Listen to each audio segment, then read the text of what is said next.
Este consta de 4 clases. La primera, que es la de hoy, trata el tema de la penitencia en la Sagrada Escritura. Luego vienen 2 clases relativas al sacramento de la penitencia. La primera, la teología del sacramento, y la que sigue, la liturgia del sacramento.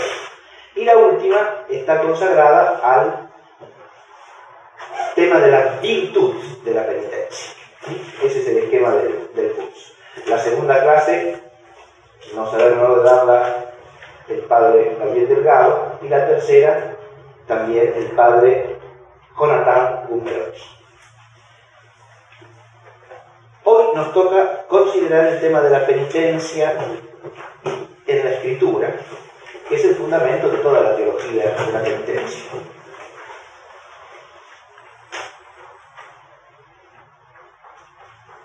Me ha parecido bien tomar como ilustración del programa del curso esta hermosa pintura de Murillo que se llama El retorno del hijo pródigo. Muchos pintores han abordado este tema e incluso lo encontramos también en representaciones, ya sea de bajorrelieve, ya sea pictóricas o miniaturas, de autores anónimos, ¿no? Durante los siglos XI, XII, XIII, XIV. Esta de Murillo me parece a mí sumamente expresiva de la actitud penitencial. El hijo pródigo que retorna en la pintura de Murillo, si ustedes fijan la mirada en él, expresa corporalmente la actitud del penitente, ¿no? Del arrepentido, que queda reforzada por su vestidura andrajosa, por sus pies sucios que necesitan ser lavados, ¿no? Pero a diferencia de otros hijos pródigos retornantes, como por ejemplo el famoso de Rembrandt, aquí le vemos el rostro. Y el rostro está iluminado de la alegría del reencuentro, ¿no? De modo tal que la pintura expresa de modo completo la actitud penitenciaria. No solo el dolor por el abandono de la proximidad con el Padre, no solo el profundo arrepentimiento del extravío, sino también el gozo del reencuentro y de ser abrazado por el Padre misericordioso. También están las ropas que pide Claro. el Padre. El cuadro tiene muchos otros elementos que completan la escena, por supuesto. Está, si ustedes observan, además de las vestiduras, el becerro que traen, el becerro cebado que viene, ¿no?, por el costado izquierdo de la pintura, lo lleva un niño, ¿sí?, acompañado por un leñador que obviamente va a cortar la leña para preparar el becerro, ¿no? Y del otro lado le llevan las vestiduras que el padre ha mandado que le lleven, los sirvientes del padre, están muy bien vestidos también, ¿no? Y en el costado derecho, en la parte más oscura del cuadro, se ve asomar el rostro del hijo mayor, ¿no? Que no quiere entrar a la sala del festejo, ¿no? El padre va a tener que salir a buscarlo. El texto de la palabra del hijo pródigo lo voy a leer al final de esta clase, así que no quiero comentar más de esto. Quería simplemente hacer alusión para empezar a la figura del penitente. Y lo otro que encuentran en el programita es el comienzo del Salmo 50, que es el salmo penitencial por excelencia, el miserere. Ten piedad de mí, oh Dios, por tu benignidad. Borra mi iniquidad por tu gran misericordia. Lávame enteramente de mi culpa, purifícame de mi pecado. Pues yo reconozco mi crimen y mi pecado está siempre ante mí. Contra ti solo pequé e hice lo que es mal a tus ojos. Así serás tú justo en tu sentencia, irreprochable en tu juicio. Este comienzo del Salmo nos sirve para entrar en la clase de hoy, en la introducción de la clase de hoy, porque quiero empezar haciendo alusión, en una breve introducción conceptual, a la noción vulgar de penitencia y a la terminología que está ligada a la misma. Cuando uno habla de penitencia en el lenguaje corriente castellano, ¿qué es lo que quiere decir? Entendemos por penitencia en principio la pena que alguien le impone a otro cuando ha cometido una falta y que el otro tiene que cumplir. Esto lo usamos no solo para la penitencia sacramental, sino también en general, ¿sí? Al chico en la casa se le pone una penitencia, ¿no? O al niño en la escuela. Eso ahora ya no se usa, pero se ha usado durante muchos siglos, ¿sí? La penitencia la entendemos en primer lugar como eso, ¿no?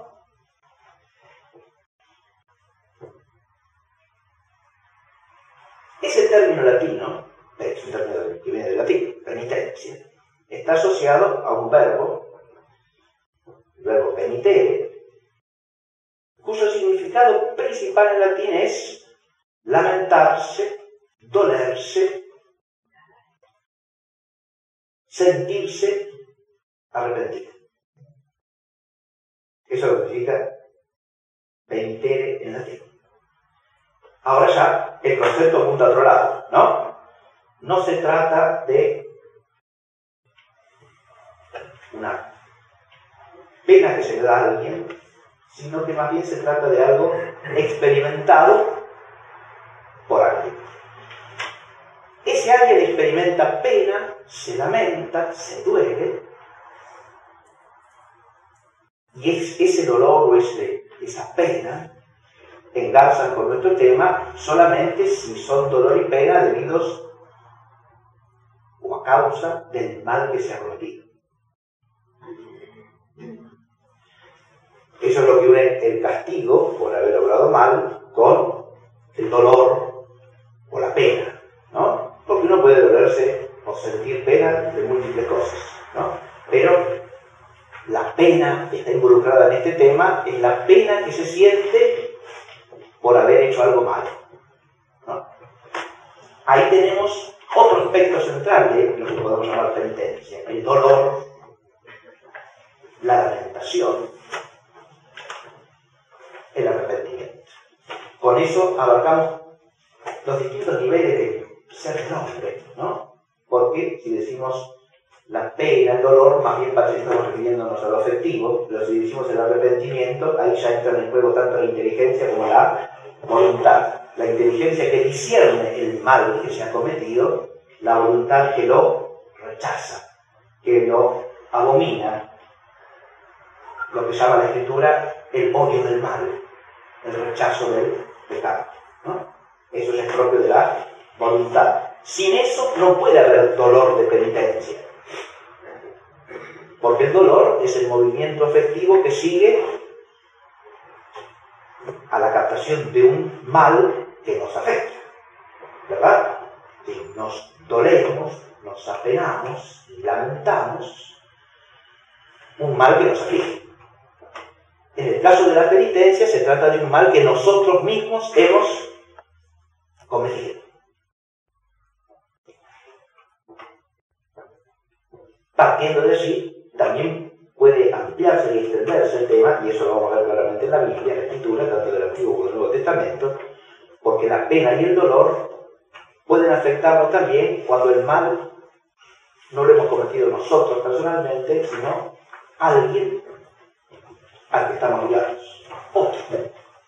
Pero también podemos dolernos del mal que ha hecho otro, en la medida en que ese otro de alguna manera se identifica por algún vínculo con nosotros mismos. Nos dolemos. Si el otro también se doliese, nos condoleríamos Pero si el otro no se duele, podemos dolernos en lugar de él. El verbo penitere está asociado también en latín a otros dos términos que, según los filólogos latinos, parecen todos proceder de la misma raíz. Uno es el sustantivo pena.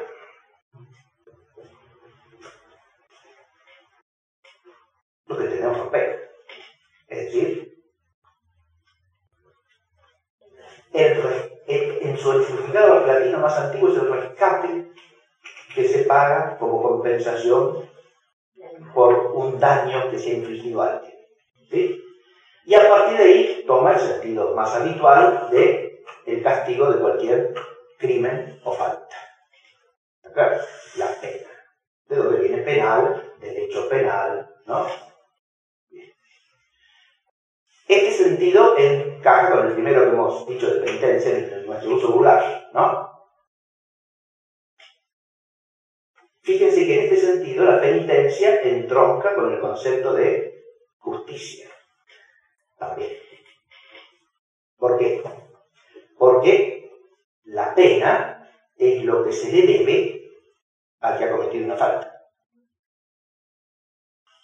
La justicia es el tipo lo que se da a cada quien, y en particular al otro, lo que se le debe. Ahora, al que ha cometido falta, ¿qué se le debe? La pena correspondiente a la falta cometida. Eso lo exige la justicia. De modo que tenemos acá una relación de la penitencia con la pena y por lo tanto, insisto, con la justicia.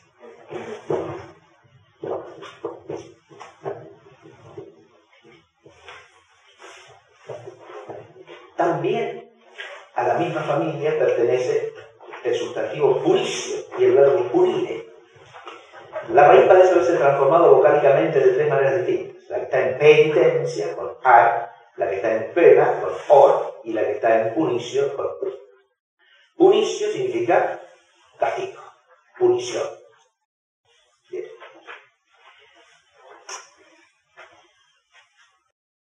Penitencia entonces tendría que decir, por un lado, una pena, un castigo, que se le debe y le corresponde al crimen, a la falta, al pecado.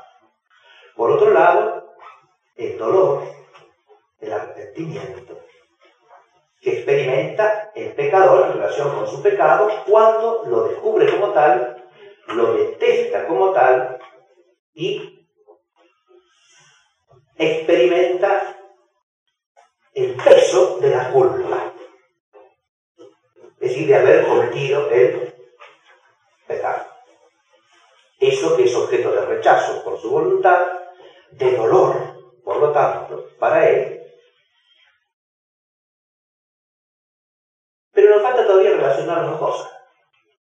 ¿Y qué es lo que relaciona la pena y el castigo con el dolor y el arrepentimiento?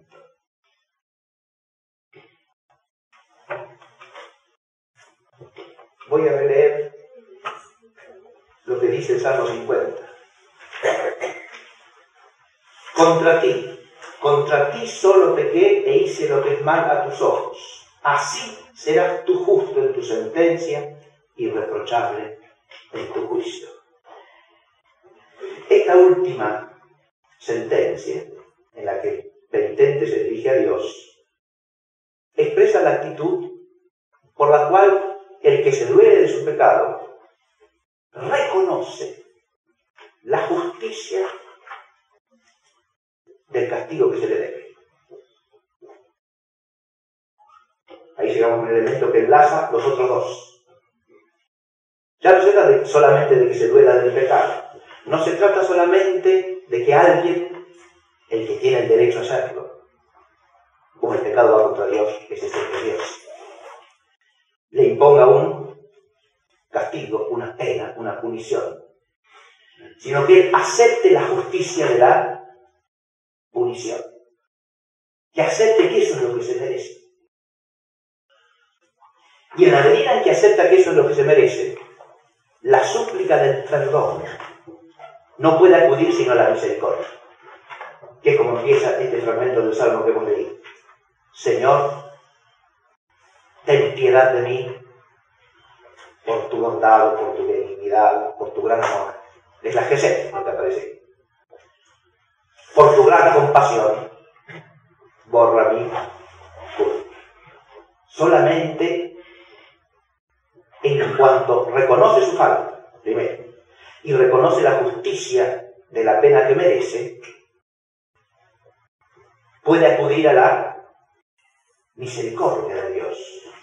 Alguien dice que el penitente aquí no acude a la justicia de Dios, pero la da por válida, la abraza, le dice que sí, que si Dios lo castiga justamente, está bien, porque es lo que merece. Y ante eso, precisamente porque sabe eso, acude a la misericordia de Dios. El acudir a la misericordia de Dios en actitud de penitencia implica el reconocimiento de la justicia de Dios y de su bondad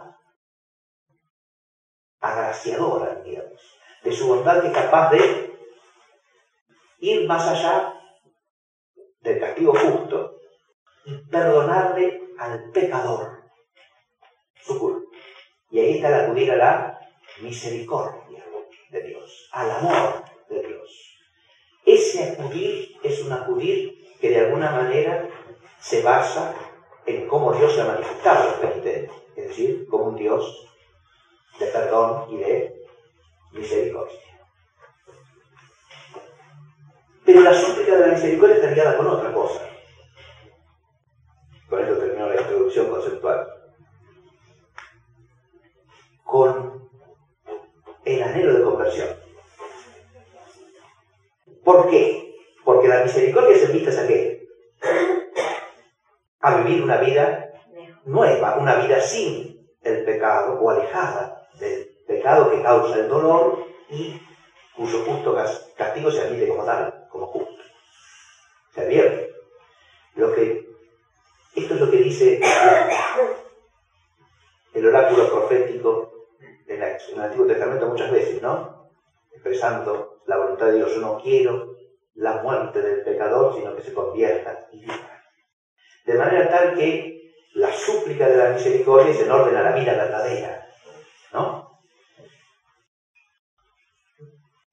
El amor de la vida verdadera y del bien verdadero es inseparable de ese detestar el mal cometido, ¿no? Las dos cosas son dos caras de lo mismo. ¿Por qué el penitente siente dolor del pecado cometido? Porque ama el bien que ha vulnerado. Claro, y en la medida en que lo reconoce como bueno y se adhiere a él como un bien. ¿Por qué se arrepiente de haber ofendido a Dios? Y en cuanto ama a Dios y lo reconoce como el bien supremo.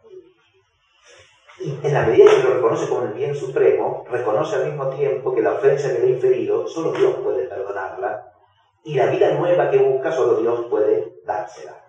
Con esto tenemos un marco conceptual integral para entrar en el enfoque bíblico del tema de la penitencia.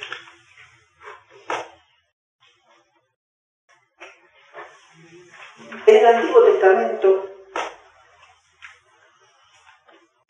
la palabra que suele aparecer en el hebreo bíblico para referirse a lo que nosotros llamamos penitencia es, ya en forma verbal, ya en forma sustantiva, un término shub, que significa cambiar de rumbo, dar vuelta. ¿Sí?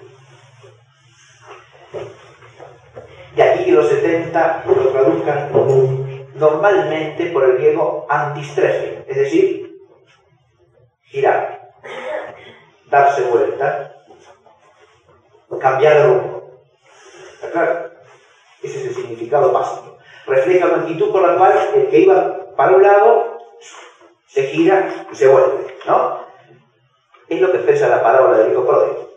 Se alejaba hasta que reconoció su extravío y volvió.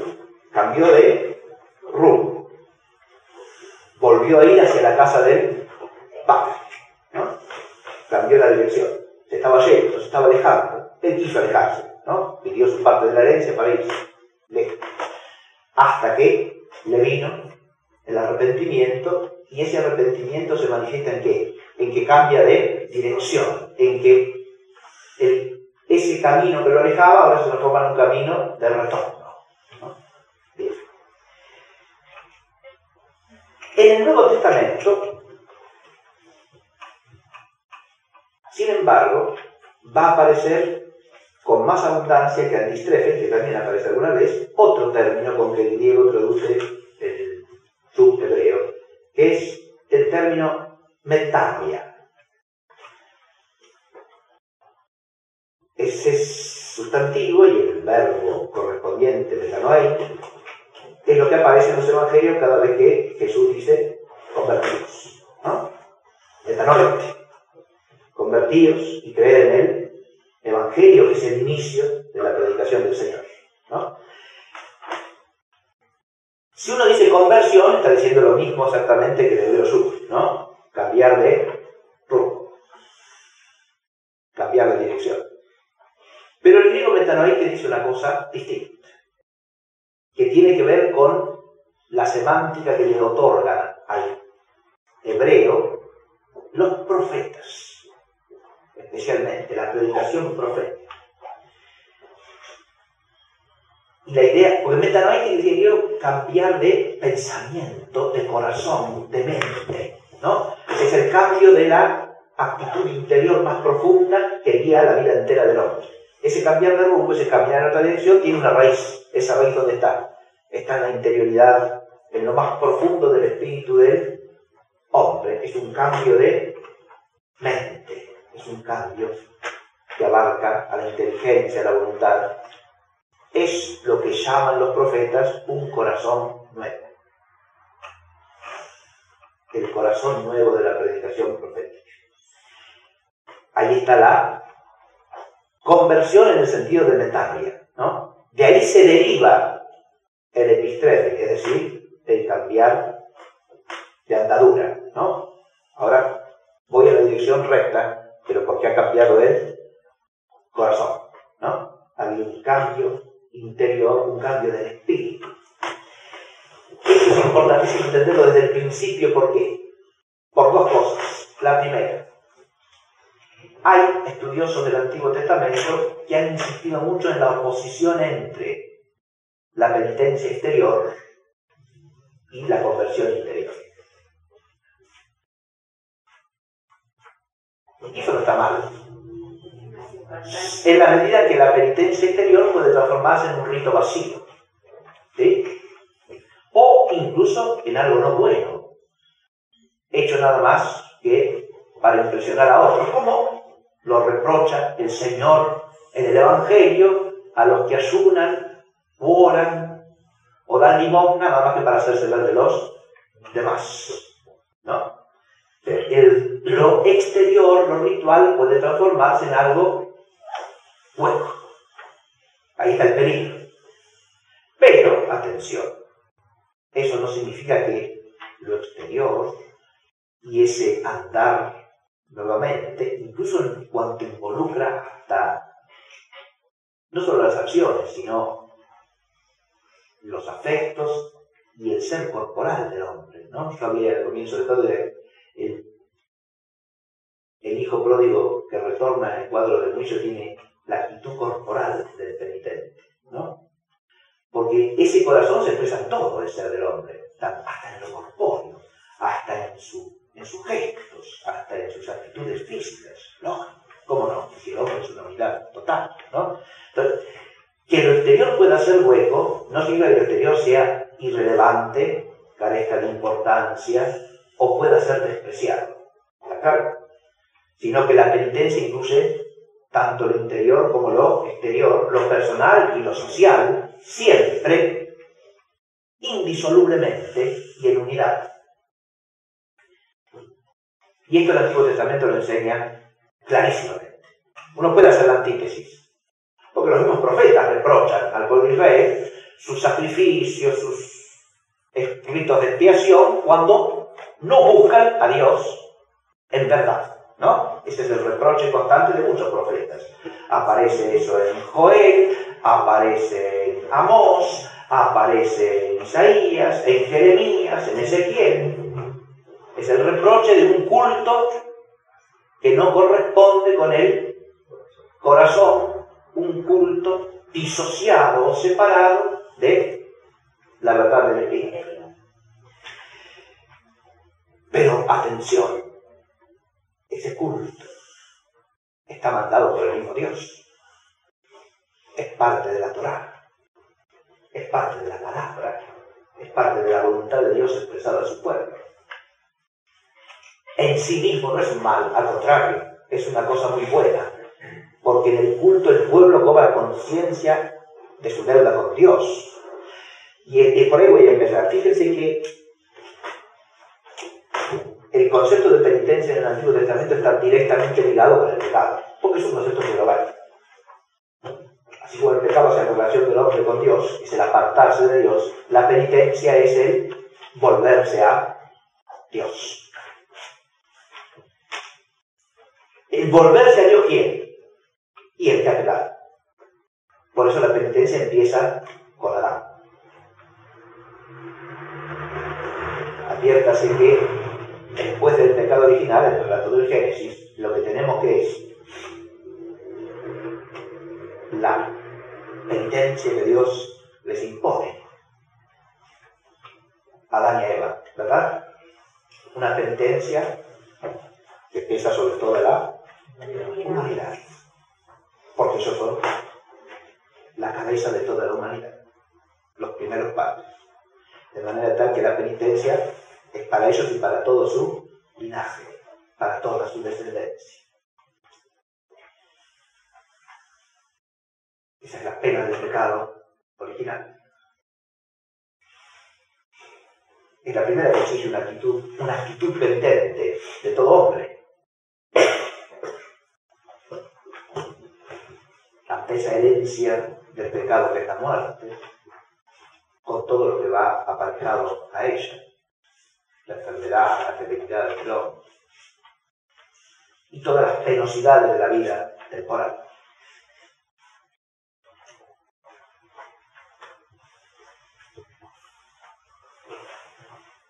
Cuando Dios se forma un pueblo, ese Dios que pone penitencia en orden a qué? A la salvación, porque recordemos que en el mismo origen, junto con la penitencia que se impone a Adán y Eva, se les promete la salvación, el propio Evangelio, ¿no? La serpiente acechará el calcañar, el linaje de la mujer le aplastará la cabeza. La semilla de la mujer, que es el Mesías, por venir. Podríamos seguir la misericordia de Dios en relación con las penas impuestas a la humanidad, que manifiestan siempre la doble condición de la justicia y de la misericordia. Por ejemplo, Noé. Está claro, basta pensar en el diluvio como pena y en el resto rescatado en orden a la salvación. ¿Sí? Cuando Dios se forma un pueblo, ese pueblo es sacado de la esclavitud para la libertad de los hijos de Dios, ¿no? Para constituir el pueblo que Dios se formó como herencia, se eligió como herencia, ese pueblo que es el pueblo de Dios, su heredad. Pero este pueblo lo forma Dios por su palabra, por su ley, por su voluntad manifiesta, por su alianza. Y esa alianza es la que prescribe un culto. Y en ese culto, ¿la penitencia existe o no? Si ustedes recuerdan la descripción de los ritos sacrificiales del Levítico, la penitencia aparece por todos lados. Pero ahora con un nombre propio, distinto.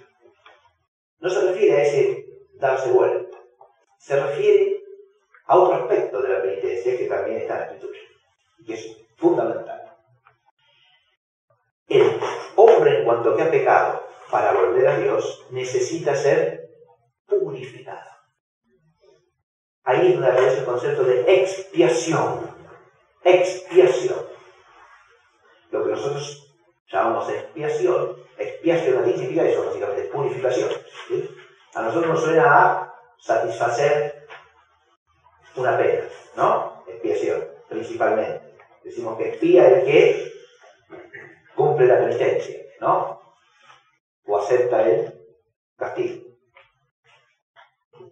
Pero expiación en latín no significa eso. Significa purificación. Y traduce exactamente el término griego que aparece en relación con los sacrificios. Dice que el sacrificio del holocausto es introducido como que, ¿para qué ha de presentarse el holocausto? Para la expiación. El holocausto es purificador. ¿Está claro? Pero a su vez hay un sacrificio de expiación. Y hay un sacrificio por el pecado. ¿Sí? Vamos a ver algunas prescripciones. Ustedes las repasan por su cuenta. Yo voy a hacer una breve referencia.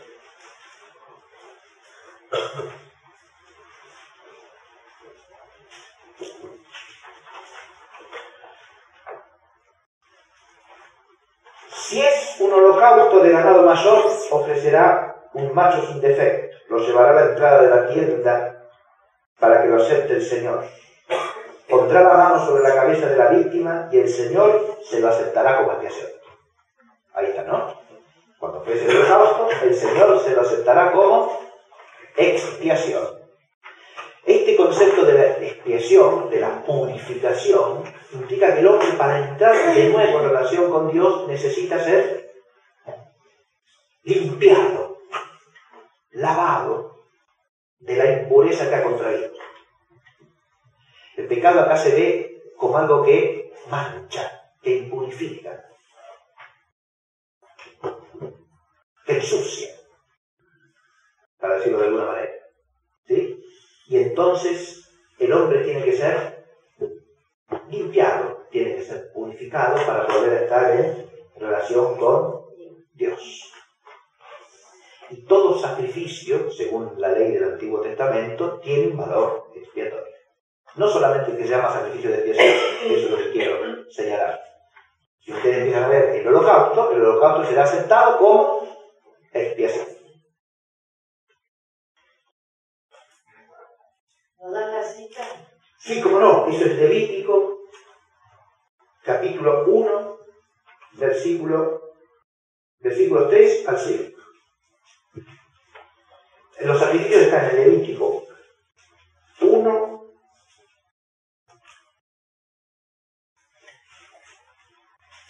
al 5 capítulos, y después viene el rito de los sacrificios desde el 6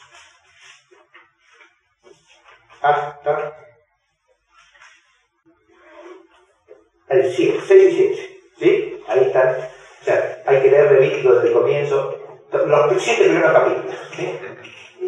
Ahí tienen la presentación de los tipos de sacrificios y después la descripción del rito de cada tipo de sacrificio. Pero,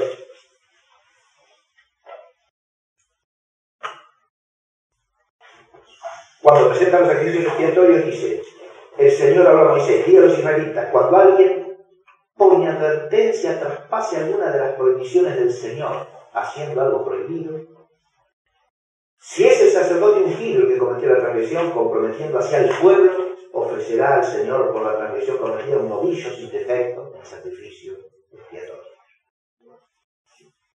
Fíjese que el sacrificio expiatorio se ofrece por las faltas cometidas sin advertencia, ¿no? Una vez que se las advierte. Y varía el tipo de sacrificio que hay que ofrecer según quién sea el que ha cometido la transgresión, ¿no? El primer caso que nombra, ¿cuál es? El del sacerdote infiel, ¿no? Muy bien. Es propio del rito del sacrificio de expiación el derramar la sangre y el hacer la aspersión de la sangre y ungir con la sangre los cuernos del altar. ¿Sí? Hay sacrificio por el pecado o sacrificio de penitencia. El que cometa un delito, defraudando algo consagrado al Señor, ofrecerá al Señor en penitencia un cordero sin defecto. Es un sacrificio penitencial por el reato en que incurrió contra el Señor. El que cometa un delito contra el Señor defraudando a su paisano en concepto de depósito, préstamo, robo, explotación o apropiación con perjurio de algo perdido, pecando e incurriendo en reato, deberá restituir lo robado, lo ganado con explotación, el depósito o lo apropiado con perjurio. Lo restituirá por completo con recargo de un 20% y se lo devolverá al propietario al ofrecer el sacrificio penitencial. Ahora, cuando este sacrificio por el pecado, si el pecado ha defraudado o dañado a alguien, lo primero que hay que hacer es reparar el daño y después ofrecer el sacrificio purificador por el pecado cometido, ¿no? Fíjense que yo dije hace un momento que todos estos ritos tienen un valor profundo. ¿Por qué? Porque se forma en ellos un pueblo penitente. ¿Sabían que lo que dije? Se forma en ellos una conciencia penitencial, un espíritu penitencial. No es esencial al rito que el rito se transforme en un gesto hueco. Eso es una corrupción del rito, ¿sí? Que es posible y que dada la condición humana puede y suele darse. Y el pueblo de Israel en toda su historia lo experimentó, ¿no? Como lo podemos experimentar nosotros hoy día. Pero esencialmente es algo muy bueno. Se ve que le pone por delante al hombre la necesidad de vivir con la conciencia de que debe constantemente expiar, que constantemente tiene que ser purificado para entrar en relación con Dios.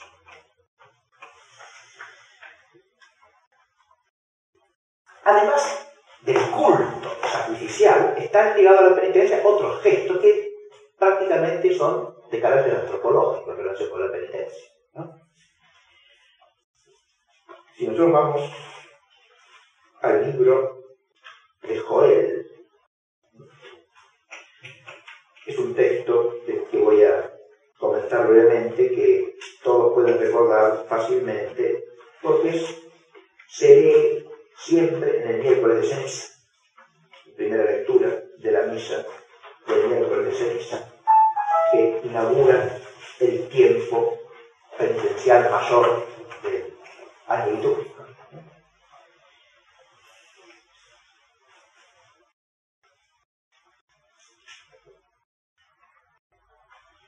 El libro de Joel, si ustedes recuerdan bien, se inicia con ¿qué?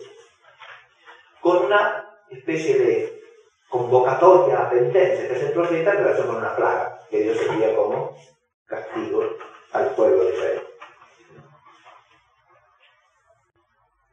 Tocad la trompeta en Sion, proclamad un ayuno, convocad la reunión, congregad al pueblo, purificad a la asamblea, reunid a los ancianos, congregad a muchachos y niños de pecho. Salga el esposo de la alcoba, la esposa del tálamo, entre el atrio y el altar, lloren los sacerdotes, digan los ministros del Señor, perdona, Señor, a tu pueblo, no entregues tu heredad al oprobio, no la sometan los gentiles, no se diga entre los pueblos dónde está su Dios. El Señor tenga celo de su tierra y perdone a su pueblo. Acá la súplica de perdón va unida a un acto penitencial público, ¿verdad? Y ese acto penitencial público va ligado a gestos de penitencia. Los gestos de penitencia, el ayuno, el llanto, el abstenerse de los esposos del Estado, todo eso son gestos de penitencia. Se une también el vestirse de saco, el sentarse sobre ceniza. ¿Sí? Esos son gestos penitenciales, vestirse de saco, vestirse con una ropa burda y áspera, ¿no? Ropa de penitencia. Son todos signos de qué? De que se admite que se ha faltado y se quiere cambiar de vida, ¿no? Las dos cosas juntamente. Es un apartamiento de la vida ordinaria e incluso de los bienes de la vida corriente, ¿no? El ayuno. Pero es una abstención purificadora, es una abstención penitencial, en cuanto a que se admite que hay que sufrir una justa pena. Y es una abstención por la cual el hombre se vacía de todo lo que no sea Dios, ponerse de cara ante Dios para recibir su misericordia. ¿Está claro? Bien. Ahora,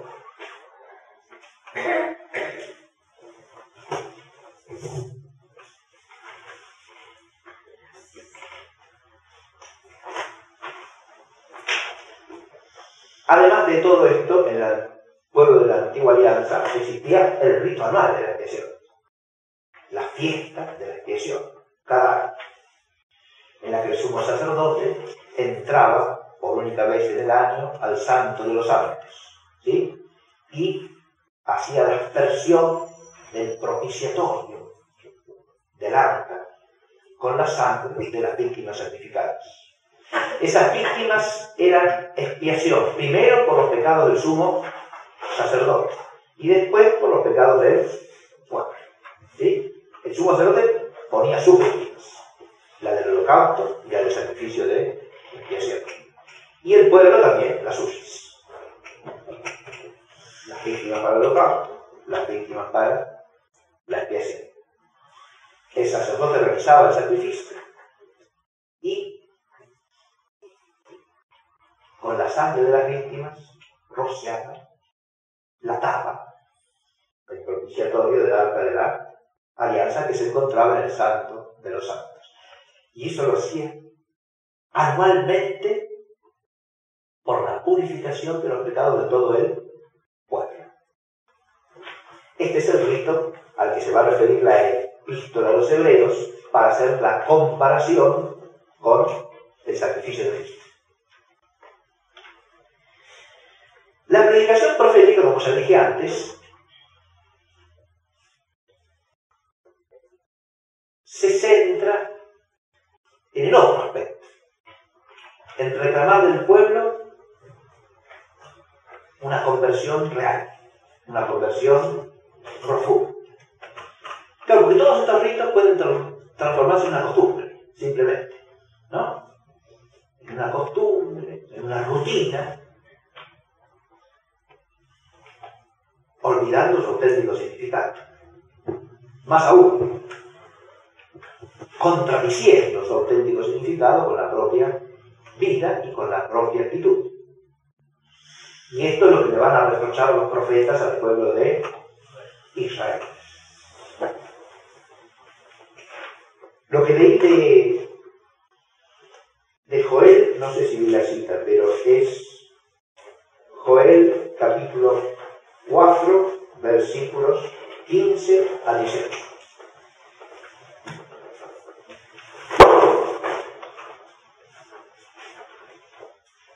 Cuando hablamos de los profetas que piden la conversión del corazón, podemos empezar por el propio Isaías. Fíjense que Isaías es el profeta que destaca la santidad trascendente de Dios, su trascendencia soberana sobre toda la creación. Dios es el santo, Dios es el absolutamente trascendente. No hay nada que pueda llegar a él por sí mismo.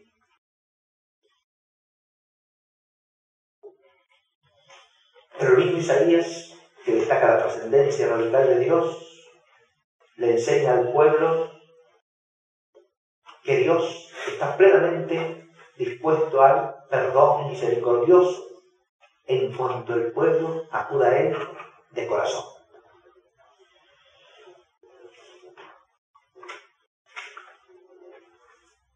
Isaías pone en boca del pueblo de Israel una súplica magnífica, que es esta: hazme volver para que vuelva. Hazme volver para que vuelva. Fíjese, es una oración que uno podría retener en la memoria, ¿no? Para repetirla muchas veces. Hazme volver para que vuelva. Porque al destacar la trascendencia de Dios, Isaías ve con toda profundidad teológica que ese cambiar de rumbo, que ese volver, es algo que el hombre no puede hacer por sí solo. Que ese volver también es una gracia de Dios. Que la primera misericordia de Dios es esa, que quiera volver y que vuelva. Y por eso esta súplica magnífica, ¿no? Hazme volver para que vuelva. Y como respuesta también de petición, dice Isaías, ¿Dios qué hará?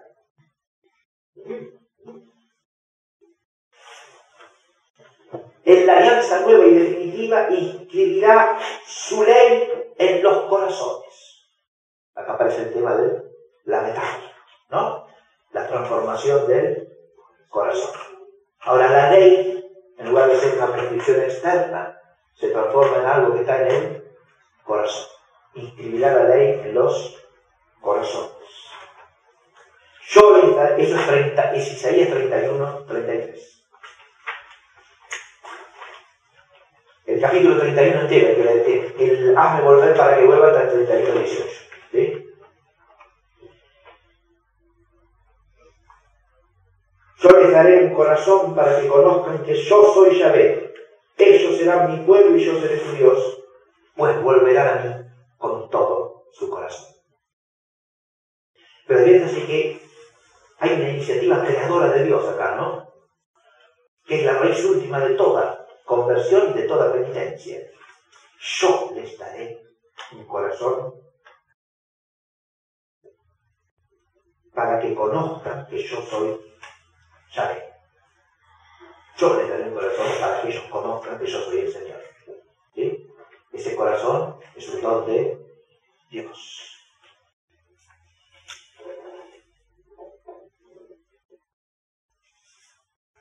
Tanto Jeremías como Ezequiel insisten profundamente en esto. Ezequiel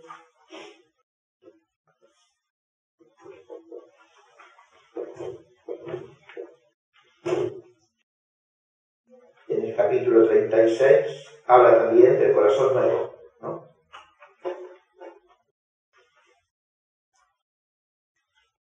Un corazón nuevo es lo que Dios les dará para que vivan según la ley. Esos son temas que atraviesan, insisto, a todos los grandes profetas. Jeremías, Isaías, Jeremías, Ezequiel.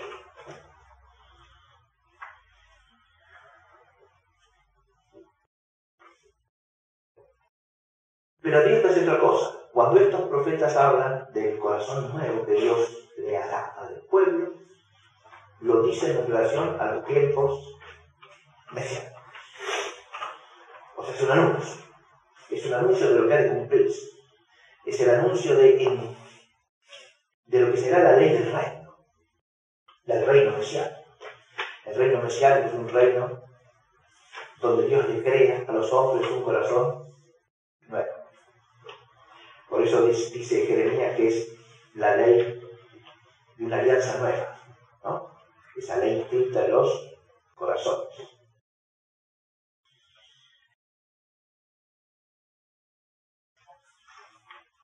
Una sola cosa más del Antiguo Testamento para concluir. La experiencia del exilio babilónico produce en el pueblo de la antigua alianza una espiritualidad penitencial especialmente enfática.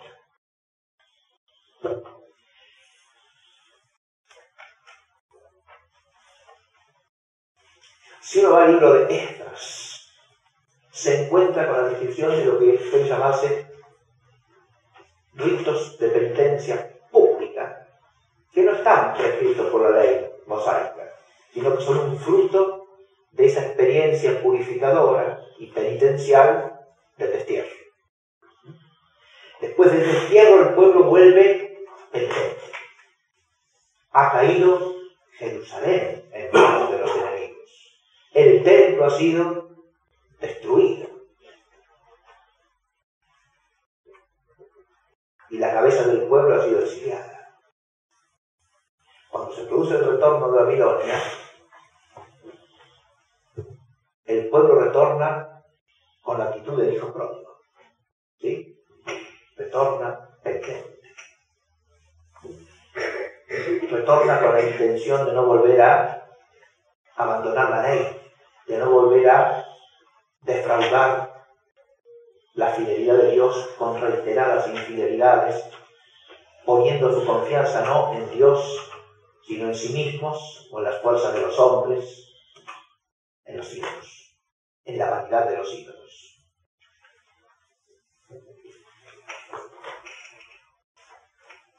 Y lo que nos transmite el libro de Esdras es la imagen de un pueblo que de pie, delante de la explanada del templo, en ruinas, oye la recitación de la Torá y se pasa horas de pie oyendo esa ley que los acusa de sus infidelidades. Y después que proclama una especie de resumen de su historia, de la historia del pueblo, en la cual se van contando todas las misericordias y bondades de Dios para con el pueblo y las infidelidades con que el pueblo le ha respondido en reiteradas ocasiones a lo largo de toda su historia, ¿no? Esta es la grandiosa liturgia de penitencia que nos ofrece el libro de Esdras, ¿no? El pueblo oye la acusación de la ley y después hace una confesión pública de ¿qué? De todas sus pasadas infidelidades. Hace una recapitulación de su historia y en esa recapitulación, ¿qué rememora? Rememora la bondad y la gracia de Dios, el amor misericordioso y donador de Dios y la infidelidad con que el pueblo le ha respondido.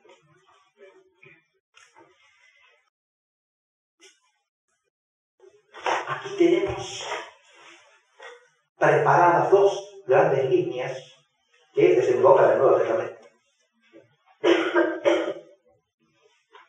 Un pueblo que ha recibido de los profetas el anuncio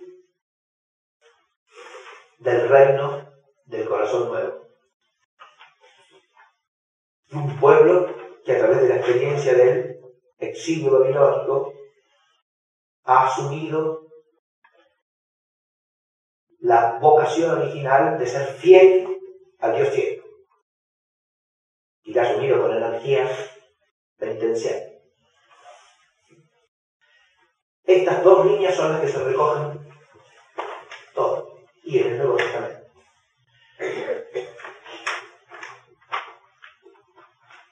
Pero este pueblo, ¿qué voz le dirige el Mesías cuando llega?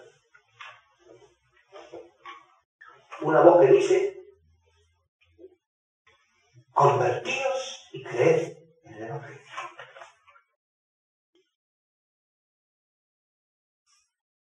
Fíjense ustedes que ahora, porque si uno lo mira desde la perspectiva que yo acabo de decir, estas dos líneas que señalé parecen preparar al pueblo claramente a la llegada del Mesías, ¿no? Predisponerlo. ¿Qué es lo que hace Dios? Lo ha preparado a su pueblo, ¿no? Lo ha predispuesto, ciertamente. Pero insisto, la voz que oye cuando llega el Mesías y empieza sus predicaciones es: nosotros no estamos convertidos ya. No. Convertidos. ¿Y eso va unido a qué? Y creer en el Evangelio.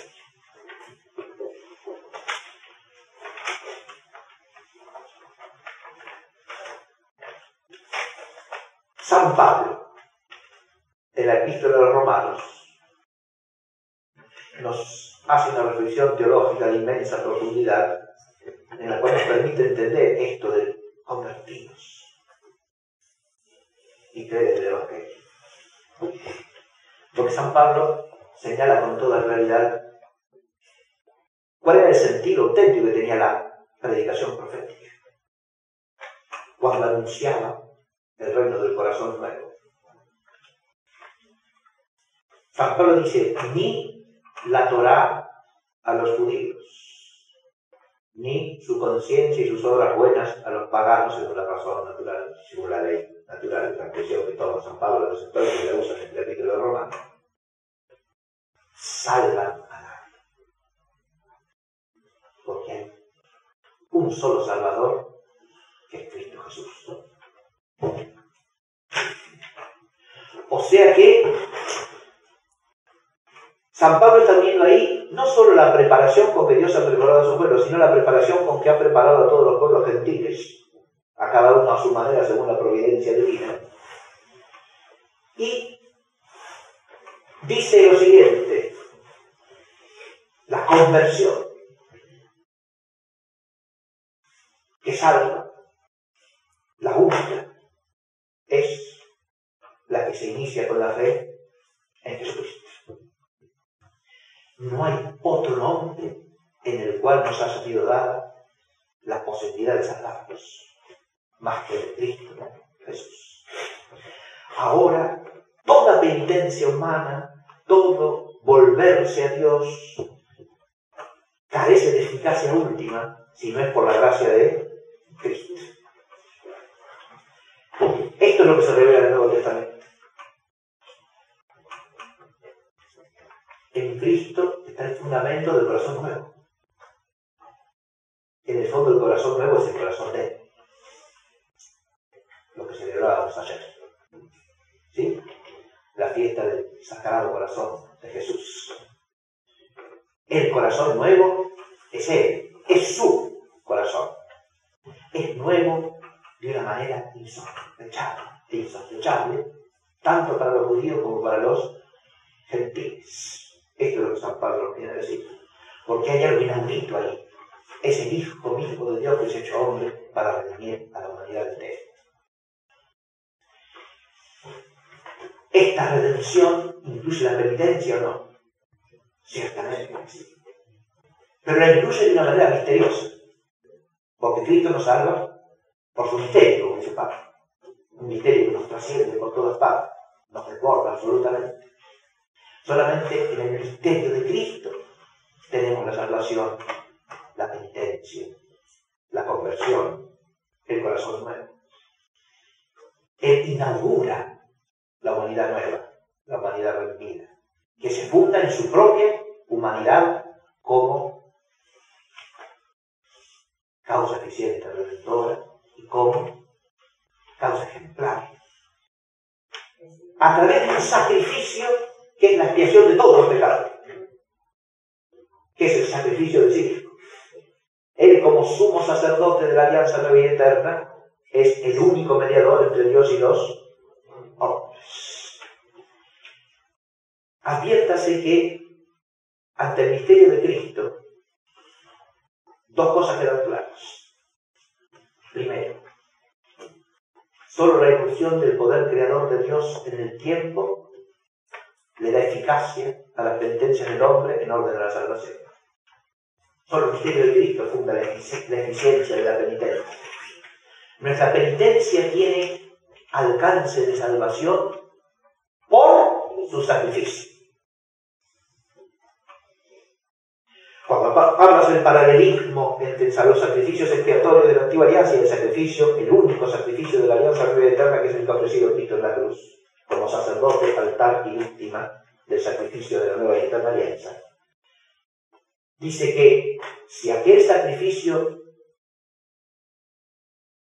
de los becerros y de los carneros era suficiente, según la voluntad de Dios, para expiar nuestras faltas exteriores, ¿cuánto más lo será la del Cordero Inmaculado, que es Cristo, para salvar a todos los hombres de sus pecados? ¿Sí? Fíjense, ahí está planteando el panorama de cómo, la Epístola de los Hebreos, de cómo el sacrificio de Cristo trasciende a todos los sacrificios de la antigua alianza y al mismo tiempo los recoge y los planifica. Aquello tenía una eficacia para la purificación exterior, dice la Epístola de los Hebreos. Este es el único sacrificio que nos purifica plenamente del pecado y nos hace un corazón nuevo. Nos hace hombres nuevos en la gracia de Cristo. Por eso toda penitencia, a partir del Nuevo Testamento, pasa por dónde? Por el misterio de Cristo. Es una penitencia en misterio. Hazme volver para que vuelva, ahora tiene un sentido preciso, ¿no? Porque hay un camino para la vuelta. Y ese camino es Cristo, que es el camino, la verdad y la vida. Este camino que es Cristo es el camino único de encaminarse a Dios, ¿no? Dice el final del prólogo de Juan: nadie ha visto al Padre. El Hijo unigénito que está en el seno del Padre, Él es el que lo ha dado a conocer, suele traducirse, pero el verbo vivo ahí es exegeomai. Él es el que nos guía en el camino hacia el Padre. Él es el que nos conduce al Padre. Porque Él es el que está en el Padre eternamente, al hacerse carne, ha habitado entre nosotros.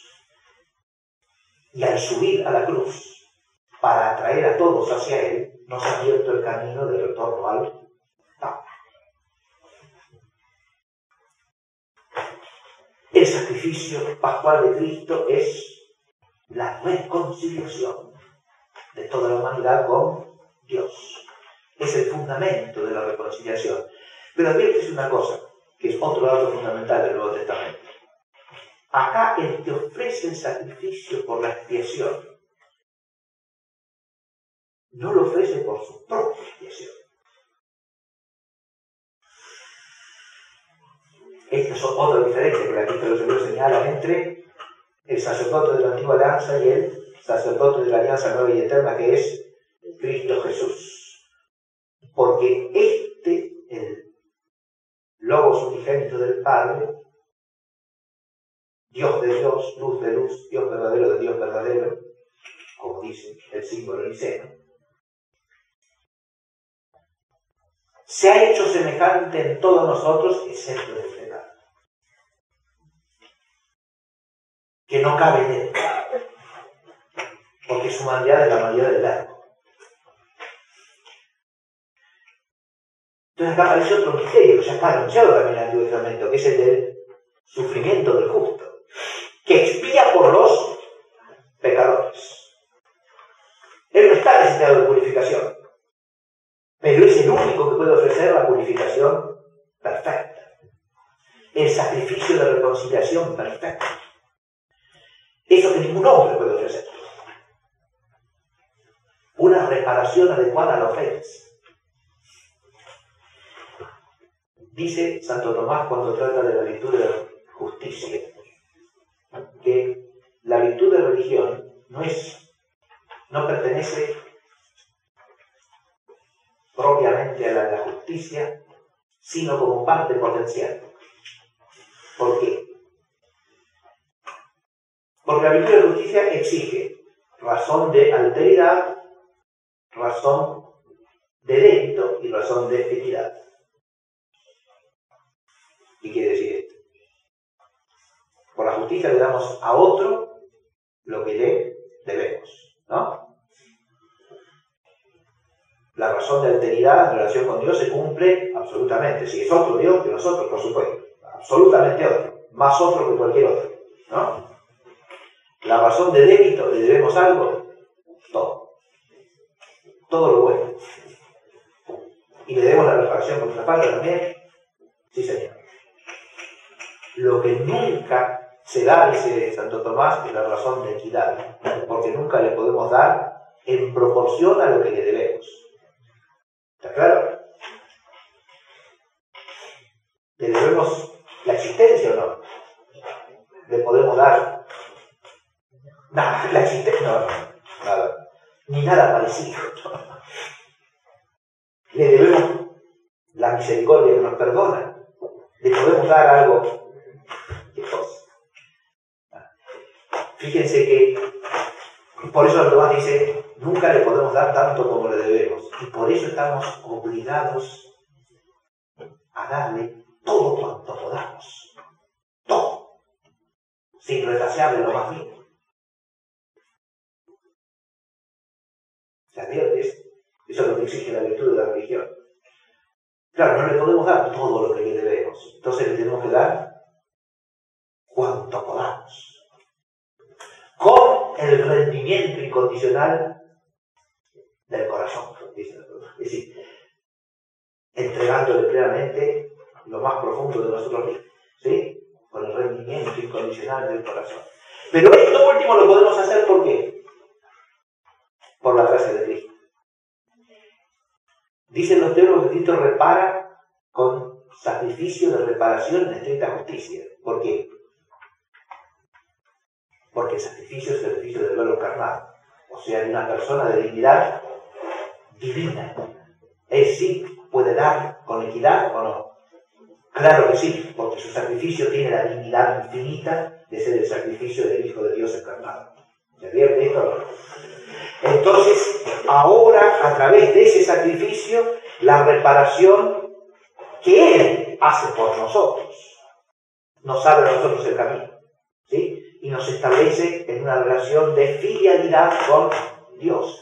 El retorno ahora es el retorno del Hijo, ¿sí? Del Hijo propio, del Hijo que se ha ido, pero que es recibido como ¿qué? Como Hijo. Ahora es recibido como Hijo siempre y cuando reconozca que no lo merece. Si nosotros vamos al texto de la parábola,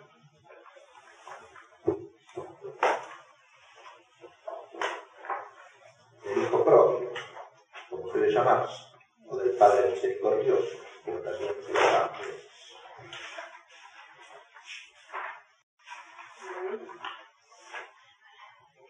Recordemos que la primera parte nos cuenta el apartamiento del Hijo, ¿no? Un hombre tuvo 2 hijos y dijo el menor de ellos a su padre: Padre, dame la parte de la hacienda que me toca. Y él les repartió la hacienda. Y no muchos días después, juntando todo lo suyo, el hijo menor se fue lejos a un país muy distante y así malgastó todo su haber viviendo disolutamente. Y cuando todo lo hubo gastado, vino una grande hambre en aquella tierra y él comenzó a padecer necesidad.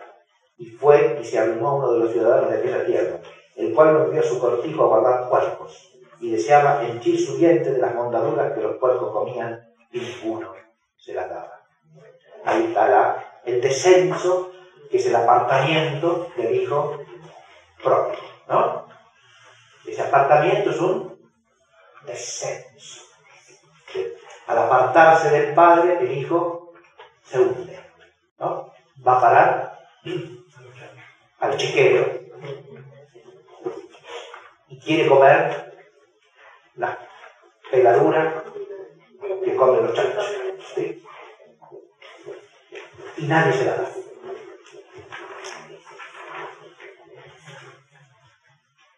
Mas volviendo sobre sí, y acá está la metáfora, ¿no? Dijo: ¿cuántos jornaleros en la casa de mi padre tienen el pan de sobra y yo estoy aquí muriéndome de hambre? Me levantaré e iré a mi padre y le diré: Padre, pequé contra el cielo y delante de ti. Ya no soy digno de ser llamado hijo tuyo. Hazme como a uno de tus jornaleros. Acá está la penitencia, ¿no? El espíritu penitencial, como dijimos al comienzo, reconoce que ya no es digno de ser llamado hijo. va a pedir al padre que lo trate como uno de sus jornaleros, como uno de sus empleados. ¿Sí?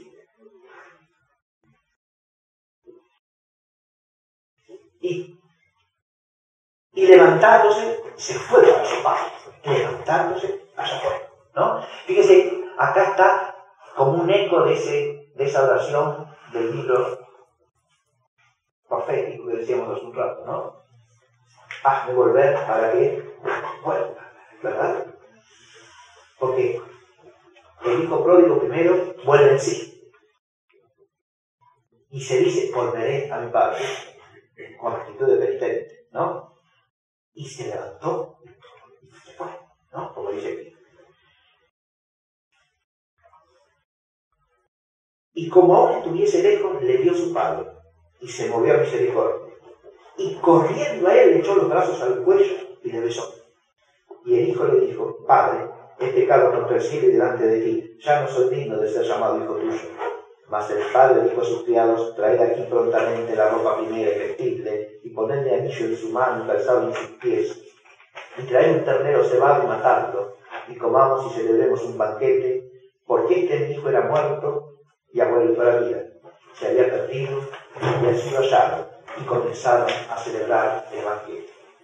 Este texto que figura en el capítulo 15 del Evangelio de Lucas viene después de otras dos parábolas que son manifestación de la misericordia de Dios, ¿no? Que son la de la oveja perdida, que va a buscar el pastor dejando a las otras, ¿no?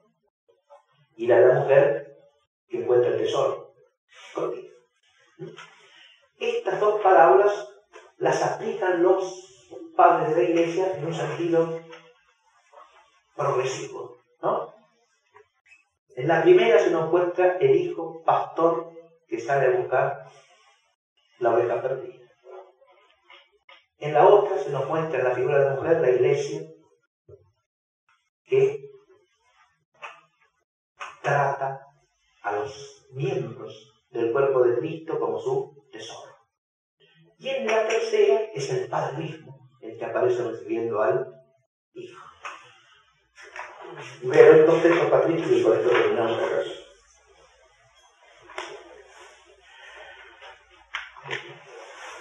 San Agustín dice así: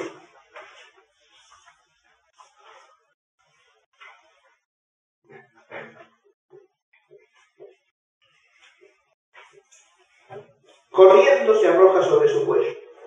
El padre, ¿no? Cuando ve al hijo venir de lejos, sale a su encuentro, se arroja sobre él y lo abraza, ¿no? Eso es lo que dice usted. Y San Agustín comenta: corriendo se arroja sobre su cuello porque no abandonó el padre a su hijo unigénito, en el cual recorrió hasta el fin nuestra larga peregrinación. Porque Dios estaba en Jesucristo reconciliando para sí al mundo. Arrojarse al cuello para abrazarle equivale a humillar su brazo, que es nuestro Señor Jesucristo. Jesucristo, en este comentario de San Agustín, es el brazo del Padre, ¿no? Ir a abrazar a este hijo pródigo que vuelve, ¿no? Es extenderle el brazo, ¿no? Como dice aquí Agustín, es el envío de Cristo para abrazar con él al hijo que se había perdido.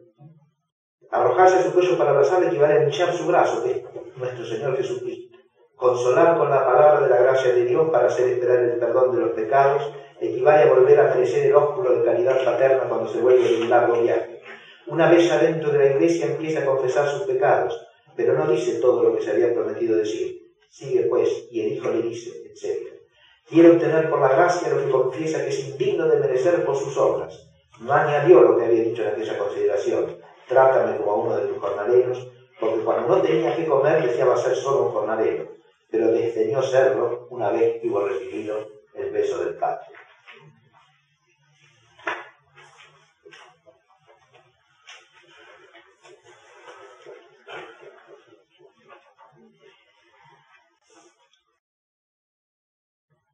El brazo del Padre, que es Cristo, que nos abraza, ¿no? O el brazo con que el Padre nos abraza, que es Cristo, mejor.